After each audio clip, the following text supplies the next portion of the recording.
Hello friends, welcome to Palette and beyond.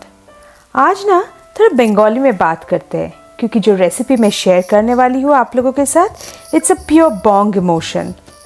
And for those of you who do not understand Bengali, मैंने captions डाल दिया है English में so that you can easily understand.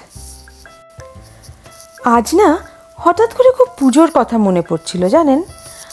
পরিবারের সাথে, বন্ধুদের সাথে ঠাকুর দেখা, আড্ডা মারা এবং বাঙালি মানেই ভুরিভোজ। খাওয়া দাওয়া তো বাঙালির সবার প্রথমে আসে। পুজোর খাওয়ার কথা মনে করতে গিয়েই হঠাৎ করে মনে পড়ছিল নবমীর দিন যেসব স্পেশাল খাবারগুলো হতো, যেমন মাছের চপ, কষা মাংস, তারপরে ফ্রাইড রাইস। এত খেতে ইচ্ছে করছিল, তাই ভাবলাম বানিয়েই ফেলি আজকে।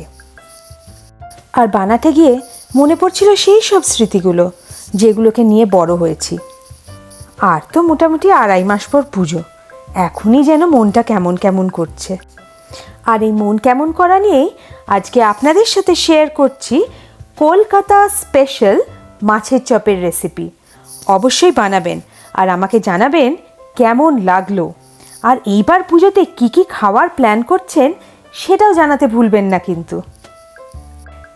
এবং আপনাদের এই রেসিপি ভালো লাগলে আমি নিয়ে আসবো পশ্চিমবঙ্গের চপ শিল্পের আরও অনেক রেসিপি।